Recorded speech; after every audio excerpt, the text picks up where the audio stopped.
Hey everybody, welcome to another episode short of Hometown History. I'm Jamie. I'm Dami. And we are at my house right now, so if you hear cars passing by, it's because I live off the main drag here up in Newberry town. So today we are going to talk about a woman named Mary Shaw Leader. So this episode's name for this short is Before Her Time, Mary Shaw Leader and the Hanover Spectator. We are talking about an area down in Hanover, which is in the southwest quadrant of the York County. And if you want to learn more, you can go to witnessingnewyork.com. We have an entire tab there just on the Heart of Hanover walking tour where you can learn more about it. So today, Mary Shaw Leader, she was one of the first female reporters in Pennsylvania, and she was described as a very intelligent one, and she was helping the world to remember things with her journalism. Super cool. Here to highlight some things that some women have done locally. Yeah. So her dad was the one who started the newspaper company. His name was Senary Leader, and it was called The Spectator, but we've also seen it be called the Hanover Spectator, and it was a weekly publication that came out. Dad's going to die in 1858. That is when Mary and her mom Maria take over. Yes. So the ladies are in charge. And then Maria ends up dying in 1875, but Mary keeps it going the whole way until 1892. Yes. She is 57 years old. Super power. Cool. Yeah. Yeah. And you have to keep in mind that in the 1800s, that's when there was a huge newspaper boom. So in the 1830s, there were around 900 newspapers in the United States. And that's twice as many as there were in England.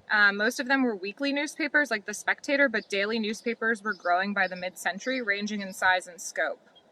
So you have to start thinking about what would it be like if we didn't have Facebook, if we couldn't go live on Facebook and do these things, if you didn't have a breaking news page, if you didn't have your computer to look up the news, you didn't have your television.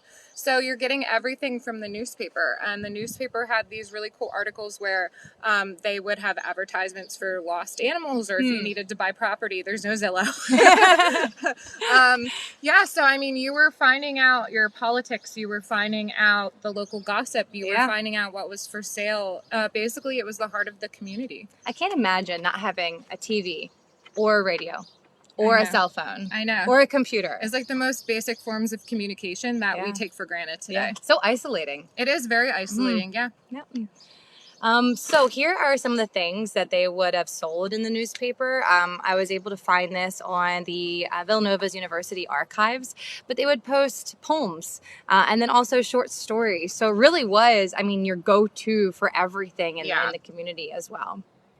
So when Senary Leader started The Spectator is in 1844, and America during this time period was largely decentralized. So we don't have the central government. We have the federal, we have the state, we have the local, even then down to the township, county. So everything's kind of separated, and that's why newspapers were so important.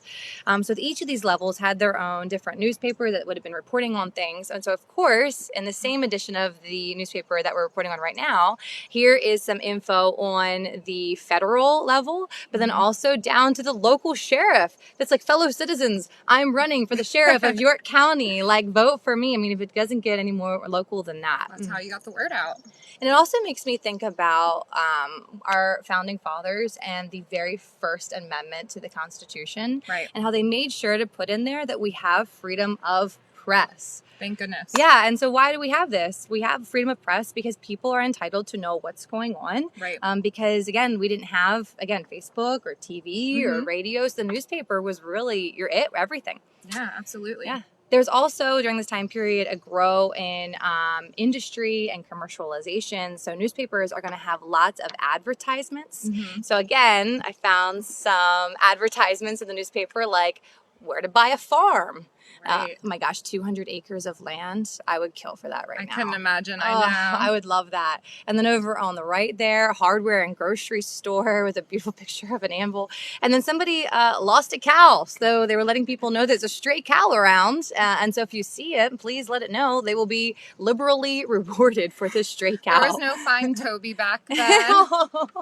Well, you found a dog not that long ago, I did. And you used Facebook to get it back home. Yeah, that's exactly. I posted on, there's a dog going down the road, to Streetbridge Road, and I posted it on Facebook, and someone said, hey, that's my neighbor's dog. I know. Like, oh my gosh, cool. You would have had to go down to the newspaper. You would have had to find out dog. how much money it would take to put it in the newspaper, and then like a week later, the poor puppy would have found That's his true. dog. I had to pay for it too. Oh. It's free on Facebook. So that brings us back to Mary's business. So the business was right next to their home on 54 Frederick Street, and this is a picture of their house. So this was all in-house, and I mean, which I think is amazing. And we have to talk about the communications revolutions. So new technology during this time, there was the machine-made paper, there was steam railroads, electric telegraphs, steam-driven printing presses, and the rotary printing presses. You could print evenly over a large surface. Before, you were doing everything by hand, and things were uneven, it wasn't as crisp, and things were getting done more quickly and more frequently, and you had a higher circulation. Mary and her other family members helped with the reporting, the editing, the typesetting, printing, and distribution. So, I mean, this was a family affair. They did it all. And that's why we wanted to highlight Mary Shaw Leader and all that she did, because,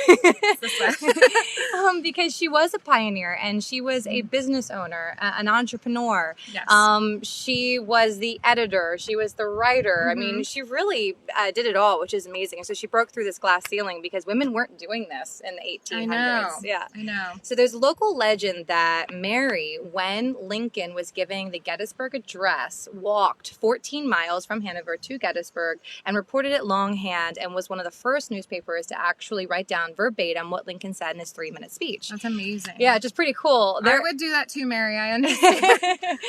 You are a Civil War nerd. Like, you genuinely love it. If like, Abraham Lincoln was coming to town, I'd be the first person there. I do.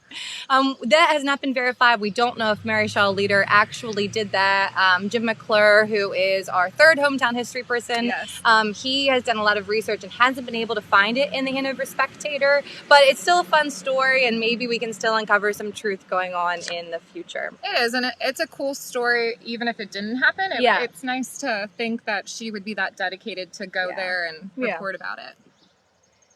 And then, unfortunately, we're going to have to talk about her death. So Mary died extremely poor, and she outlived most of her family members. And then she was buried in an unmarked grave. So it's really sad, you know, because here we are honoring her today, but at the time of her death, you know, she was a little overlooked. So 28 years after her death in 1941, local effort to recognize all of her work was made by putting a memorial stone over her grave, and the Evening Sun covered it. And they said, the presence and activity of women in business and professional life today is a matter of course, a commonplace circumstance. That was not true in 1863. Especially in the field of journalism. An unusual set of conditions, however, put Mary Shaw Leader in a position of responsibility. She bravely took a man's place as a reporter on the Hanover newspaper, and that responsibility gave her a great opportunity. And of that opportunity, she made the most. Yeah. And then later on, in the same Evening Sun, 1941, they said that the campaign will receive the wholehearted support of the community is undoubted. Every Hanover citizen will want to contribute to perpetuate the name and deeds of this pioneer girl reporter who lived in stirring times and was not afraid to tackle a man-sized job when it came to her way. She did her share to make the world long remember.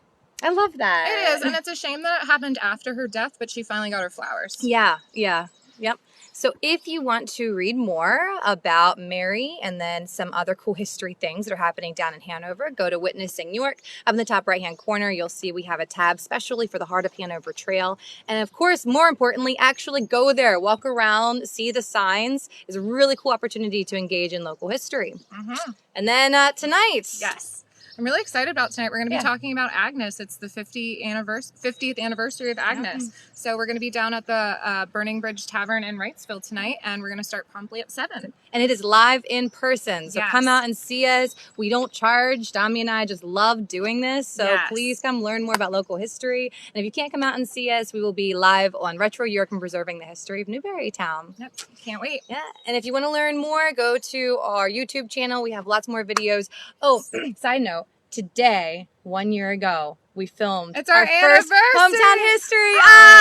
The dream team, a year old. 1 year. Oh, that's so exciting. That's so cool. And we're still around. People are still watching us. It's amazing. All right, see you guys. Bye.